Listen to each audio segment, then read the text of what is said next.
Hi, sweeties. We have another one from the Internet Historian. I don't know what it's called. But at least we have done wine. No, this is wine. This is wine. We have done theater and we have done painting. I think that's what we have done so far. So we have wine and then we have, oh my gosh, what's it called? Big drinking, and then it's oddities. But yeah, so let's get through this one.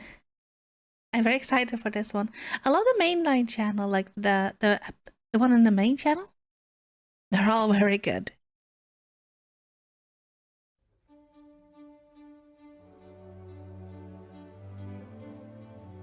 Come here, little fella. I want to tell you a secret. I'm just like you. We're both down here in the dirt. Mine just happens to be imported. Ooh, fancy. You are fighting in traffic, and I am fighting charges of trafficking. We're so similar. You're working a 9-to-5 job, and I am having to look at that. We're both going through it. So don't hate me. I'm not the problem. It's the wine snobs. They're the ones that look down on you. And frankly, I don't blame them. Oh. No, he's learning. Listen, let me pull you up by your bootstraps. What He's if gonna I made teach you my us little to be Pygmalion? fancy. That's a reference that you wouldn't get. You know what? Perhaps I shall make a series of videos that will give you some sort of clue about fancy things. Yes, that's what I'll do. Something to give you just enough information to bluff your way through a fancy dinner. Did you know that Da Vinci painted the Mona Lisa? Somebody had to hold open the gates for the barbarians. Why not me?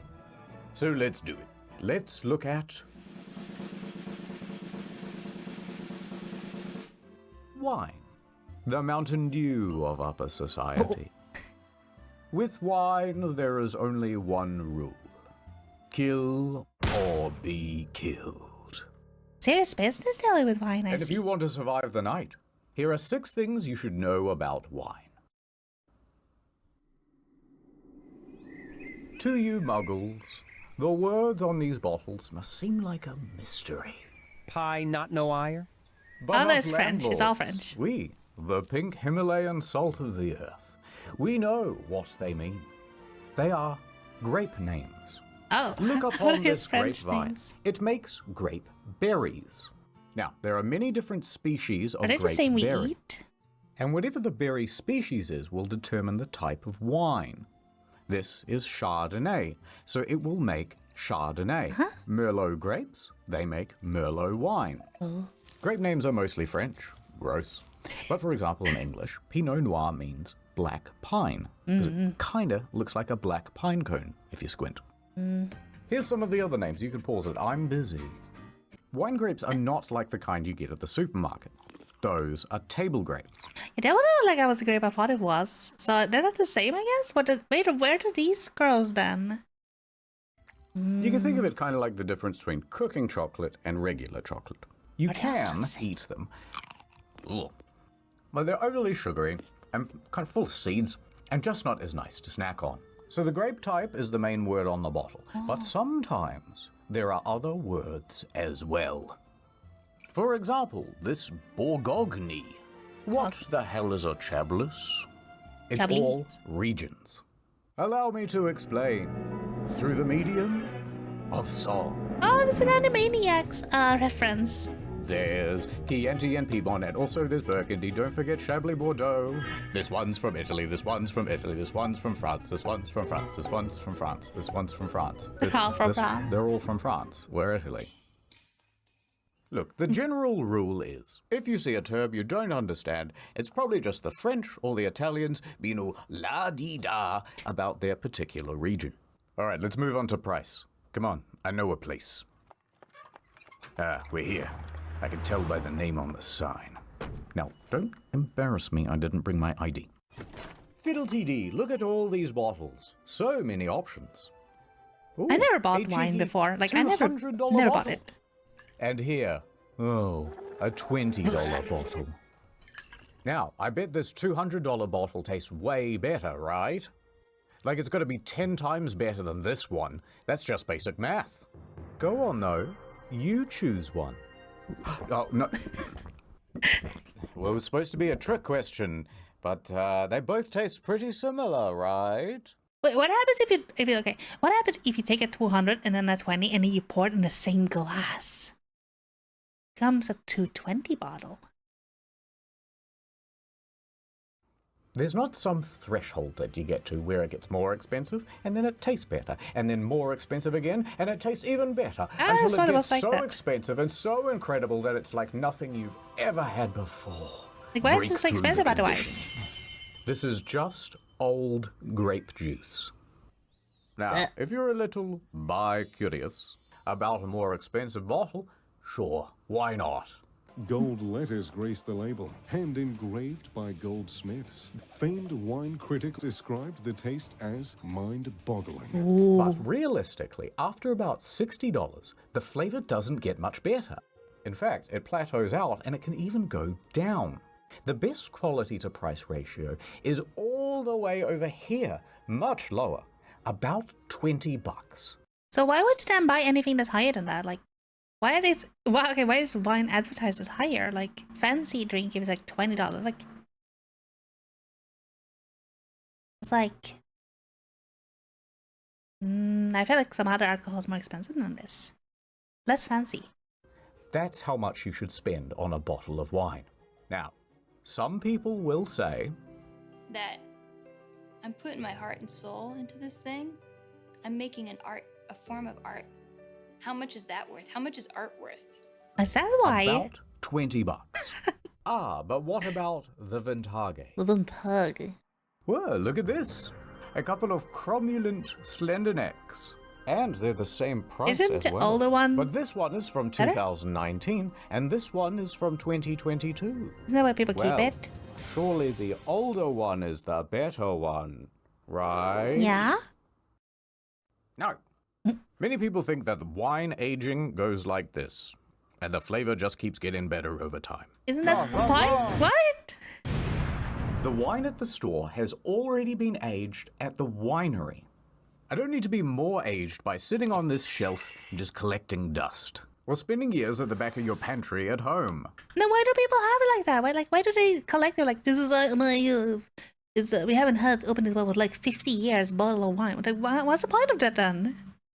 If I'm for sale, I'm ready to be consumed. Makes no sense. I'm ready to have your hot lips wrapped around me.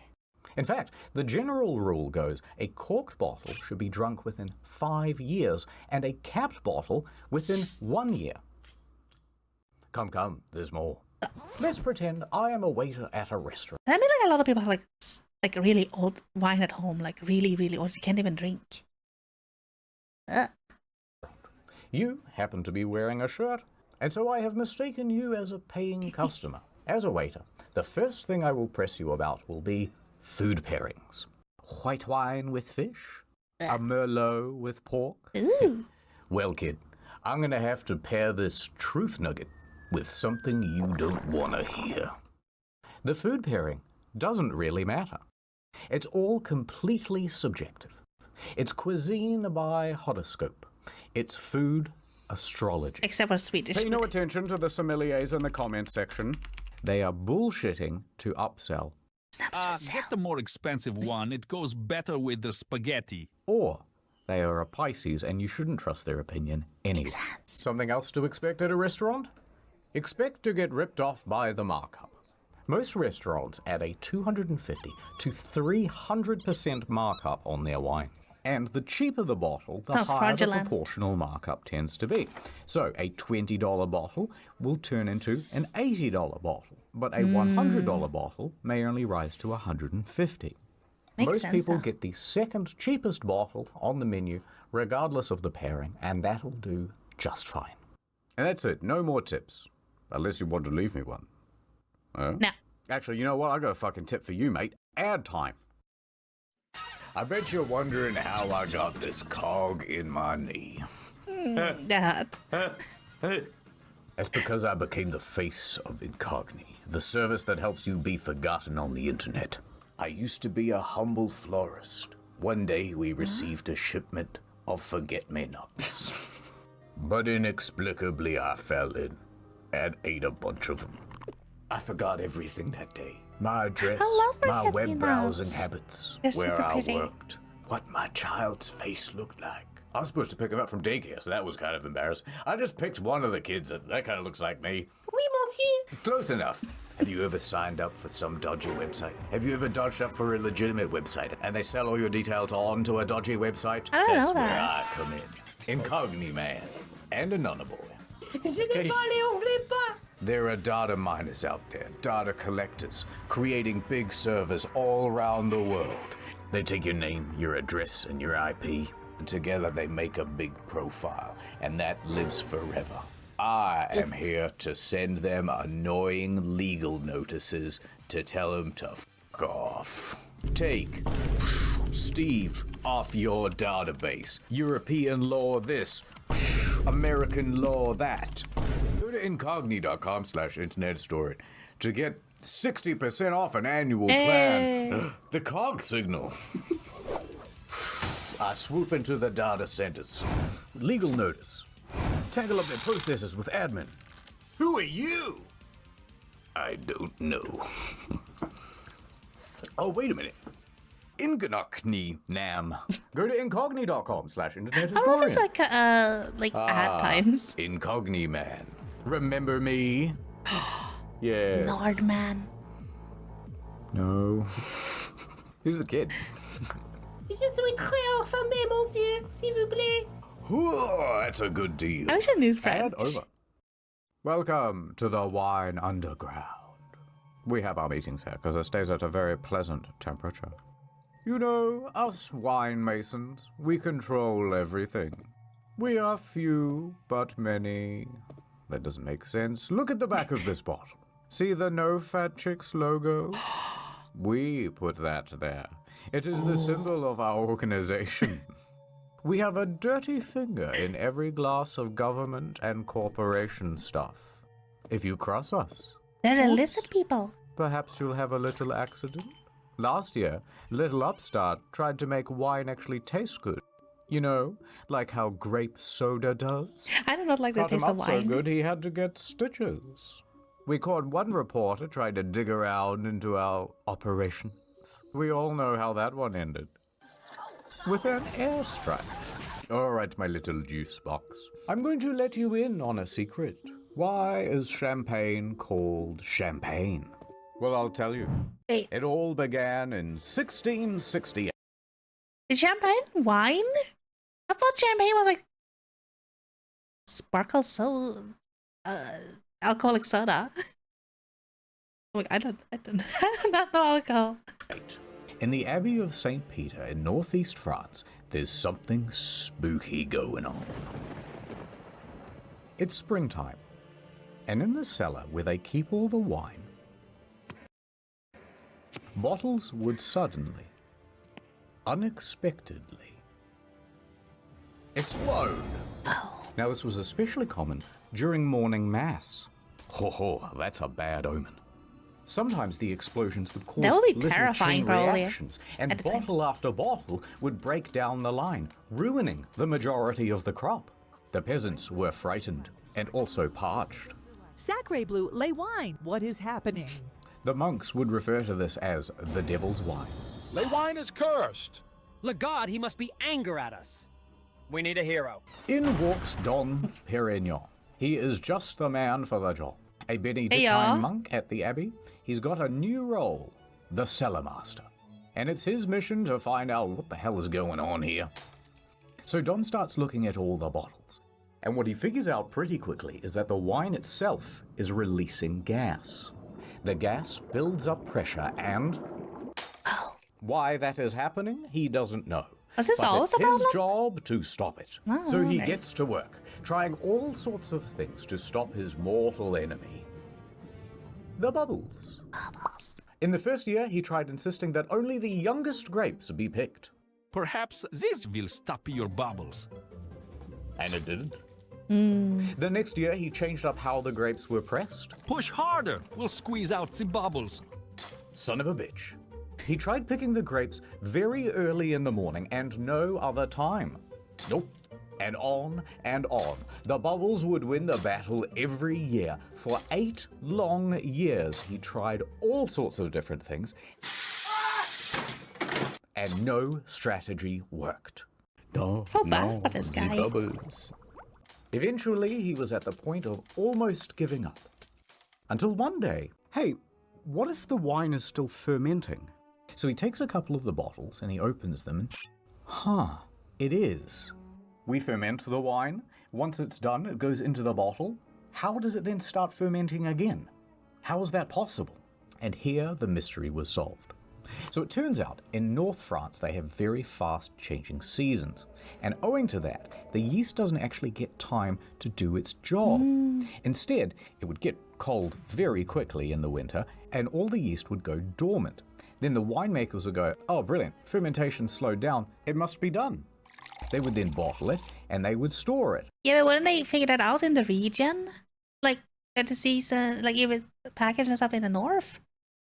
Or is it like shipped to the south? How does that even work? But once summer came back around, the process would spring back to life and carbon dioxide would build up and... How? Okay, he thinks, I cannot change the climate. Perhaps I shall not win the war against the bubbles. Now, the bubbles are his enemy, and he has another enemy. The English. Therefore, the enemy of his enemy or something. Anyway, he starts talking to the English, and he goes, hey, how do you guys stop your bottles from exploding? And the British go, you what, mate? Cool. We'll peep at how thin the bloody glass be in it. Thin glass is the problem. Thank you for using this text-to-speech preview. For a paid version, please go to... See, the English have created new coal-fired bottles with much thicker glass. No. Then they put a cork in the top, and it allows them to make very foamy beer. That's right. He could just use thicker bottles, and he won't have to worry about stopping the bubbles at all. So Dom goes running back to France. He's panting, he's sweating, and there's bits of brie on his shirt. He's going, better bottles, better bottles. Everyone's confused and terrified, but they give it a shot. And there it was. The people of France loved it. I love this new style. Even the French royals were enjoying new wine, TM. He even started adding extra yeast and sugar to really get the bubbles going. And so Dom Perignon had created what we call today champagne. Now, there's a 19th century marketing campaign that says the moment he uncorked his champagne for the first time, he tried it and said, come quickly, I am tasting the stars. I did not like champagne when I tried it. But that's actually a myth. He never really said that. It was not tasty. There's still a problem. And this one, Dom cannot fix. The pulp.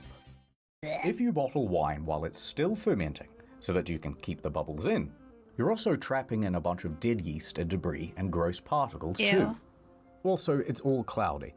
No, we want it clear. We want it crystal looking. How will we ever solve this problem? Dom dies. He dedicated his 1805, life. in walks Madame Clicquot. She's just the man for the job. I'm also French. I have come to remove all the little beats. I will clench my teeth together and go pitu back into the bottle. Now, Madame Clicquot was a very shrewd lady. Her husband died when she was in her early 20s. My husband is dead. Lol. And part of the estate she was bequeathed included a winery. She immediately got to work, making it into a successful business. I shall invent a process called lay riddling. Here's what you do, right? You put these bottles on a rack at a 35-degree angle with the top facing down. Every 2 days, she would give the bottle a little shake and slightly increase the angle. After 8 to 10 weeks, all of the sediment would come to rest in the neck of the bottle. All right, quick tangent. Did you know that when you increase the salt concentration in water, you can drop its temperature down much lower without it freezing? Tangent over. So she takes this sub-zero salt water and dips the neck of the bottle in there, then lets it sit until the neck freezes. Now you have a sort of frozen cork filled with all of the gross pulp, and then you simply pop off the top. And the whole thing goes shooting out as a fun prank for your friends and family. Then they add in a little more extra base wine and sugar and leave it to age. And with that, Clicquot has just created a clear, sparkling wine. And that is riddling. And Madame Clicquot is... The Riddler. So Dom Perignon and Madame Clicquot are both credited as the godfather and godmother of champagne. Today, the Dom and Clique brands are owned by LVMH, the same parent company that owns Louis Vuitton, Tag Heuer, Tiffany & Co., Hennessy. Actually, pretty much every luxury brand. But why is it called champagne? Well, that's because it comes from the Champagne region, you dummy. And anything else with bubbles is just sparkling wine. So it has to be from the Champagne region, or it's not champagne? Huh.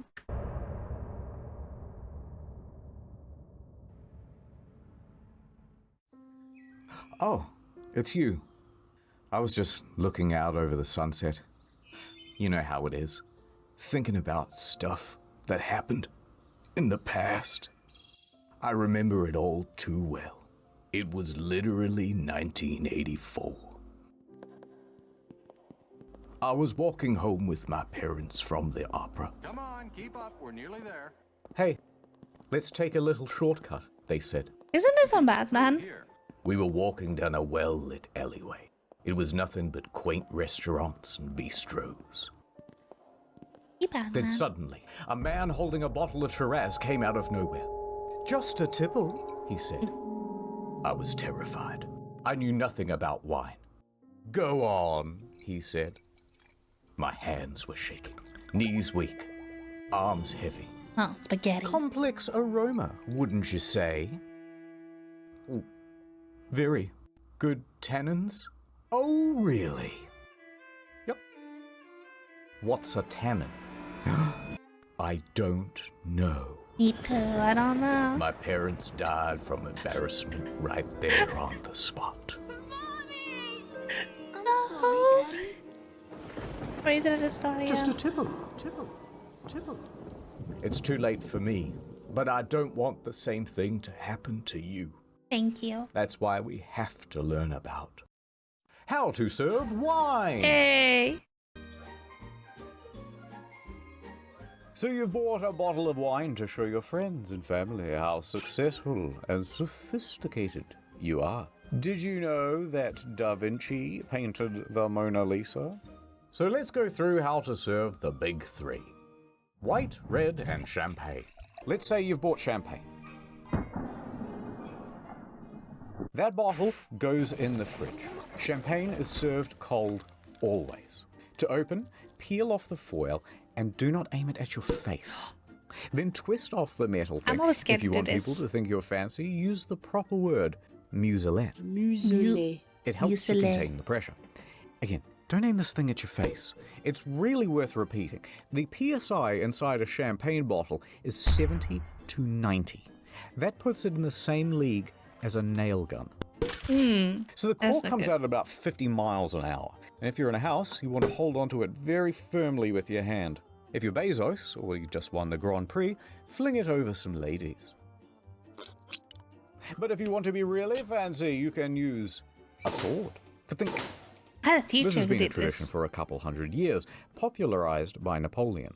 After With a each sable. victory, the army would use their sabers to crack one open for the boys. But the sword's just ceremonial. You can use pretty much any blunt object to knock off the top. A phone, a shoe, this fish head. Okay, the shooting was If kind of it's cool. cold, it shouldn't fizz over too much, but you might want to have someone on the side with a ready glass. The glass type should either be a tulip or a flute. Although, if you've seen The Great Gatsby, you may notice that they use these. Up until the mid-1900s, people used coupes. That's because, back in the day, excessive effervescence wasn't very cool. So these cups helped actually dispel the bubbles faster. In Rich fact, people sometimes problem. they'd even use a small whisk or a fork to dissipate all the bubbles. Now, there's actually an old myth that the shape and size of the coupe was molded from one of Marie Antoinette's buboes. But it's probably not true. Eventually, bubbles became a fancy feature, so the flute was adopted. They can be made from glass, but preferably they're made from crystal, so that they shimmer as much as possible. And the best flutes would also feature a small rough spot right there at the center of the glass at the bottom to create a sort of tornado of bubbles. Anyway, as you pour, cool, tilt sideways so it isn't all head, and don't pour more than 2/3 full. Done. Nice. White wine. White wine is best served chilled too. 10 to 15 degrees though, not fridge cold. Use a small glass bowl and pour to about half full. And when you drink, do a little sniff test and, aerate it a bit. Then hold it down low on the stem so your hands don't heat up the liquid. If it's not to your taste, cut it with 50% Sprite and add a few ice cubes. See, we can make wine tasty. Reds. Red It's wine soda. is not chilled. It is served at room temperature. When you first open it, you're supposed to let it sit for a while to oxidize. That gives it more flavor. Although if you don't want to wait, you can just pour it into a decanter. That does the same thing. To drink from, we want a big bowl on a stick, so you get a full face of the aromas of the great blood. When you pour the thing, fill it about 1/3 full. That's pretty much it. However, when But why, dog? Why cannot you just fill the glass? Is there a rule against it? it comes to wine snobbery, red wine snobbery is at the top of the Maslow hierarchy. Crushed white rock. It's like almost like a rock quarry. Oh my god, shut up. And there's a taste testing thing that people do, and it'll go a bit mental, and it's kind of gross and it's dumb. But if you think you're ready for the ultimate test, ready to take the one-chip challenge of enology, then here's how you do it. When the waiter comes over, insist on taking a teensy sample. Inspect for color, clarity, and legs. Ah, yes. Legs refers to how viscous the wine is. Smell it. Smells like a red wine. Swirl it around on the table, making a loud scratching noise, so that everyone knows you're a connoisseur. Swirling wine glass is almost like turning up the volume on the stereo. When you taste it, you're supposed to get it over every part of your mouth, so that when you brush your teeth later, it's awful. Yeah. Then take in big sips of air. This is where you comment on the texture and taste. Complex notes! You yell across the room. Now this is the best part. You can just make shit up about vanilla smatterings or citrusy undercurrents. I swear, there's a hint of blueberry.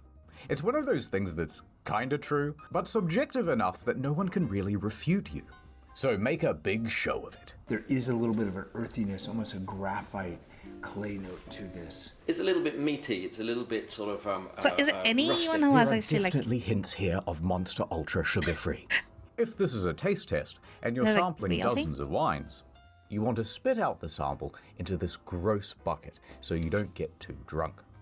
Do not ask the waiter if you can drink from the bucket. It's the waiter's privilege and he's very protective of it. And I would that never take it is from the how waiter. to serve wine. He can Okay, have that's it. a lot of shitting on wine people. And we shouldn't get bullied. But let me do a quick 180. Because overall, wine is good. And a little wine snobbery can be good also. Being into wine is one of the great dad hobbies. One day you will have a model train set in your basement, complete with a little walking path and the grass just right. That's so cute. The best part about this hobby is building the thing, getting it just perfect, and then making people sit there while you explain the little trains in excruciating detail of how they work. Now, the fun of Warhammer, that's when you save up for the little space marine man. I wanna you try take him out Warhammer of the one day. packet, you put on a podcast with some Warhammer in the background, Primarchs, Horus is the best kisser. and you slowly paint it yourself. And then you argue with your mates later about why the Necrophiles are the best race. There are people that spend like tens of thousands of dollars on coffee machines and equipment. And then it These are takes like an like hour to make a coffee, and it's like only 5% better maybe than the ones you get at the cafe. Now I Tea could be better than Mr. coffee. Killjoy and come in and go, what's the point of that? Why not just buy it from the cafe? Why not just get a pre-painted Space Marine? Why not have someone else just install the train set? But then there's no ceremony, there's no fun, there's no hobby. Wine is very similar. They're getting a little bit too obsessive about the thing. And being like... Some lemon zest as well, lemon pith. Super tangy. Is the purpose of wine. It's the fun of wine. Which is why Let people have wine is fun. better than just some old grape juice. And you fucking wine loser snobs, you know what? You're all right.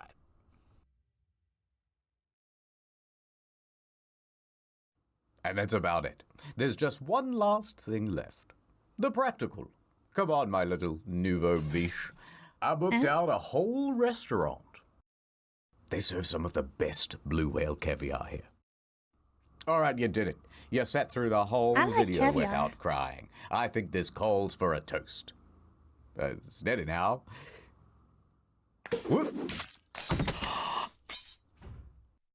Uh-oh. I can't believe you killed again. But it's okay. I feel like we're becoming close friends who can keep secrets and stuff. And because we're such close friends, I'm going to keep teaching you things. That's right. You're going to be just like me.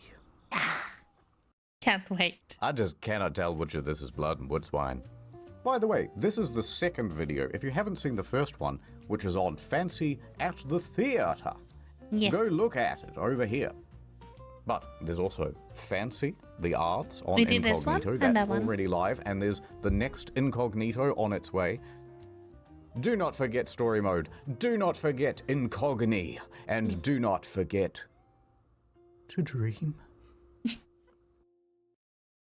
Okay, so this was actually like I really like this one. Like I said, I don't drink super much, like especially not the wine and stuff. So I don't have much knowledge with it. I also didn't know, like I don't know, I don't like champagne, so it makes sense. But I really like this saga so far. It's very cultured, and I can't wait for. I know it's been a while since my last reaction. That's because I had to put it out time. But I'm gonna try to push out like a reaction like once or twice a week from now on. And it's that makes a little bit between like stopping and looking a little bit. But yeah, the next one is drinking. Yeah, drinking, because that's what I saw like someone else said. So that one we're gonna do as soon as possible. But yeah, so thank you guys for your. So I'll see y'all later. Bye.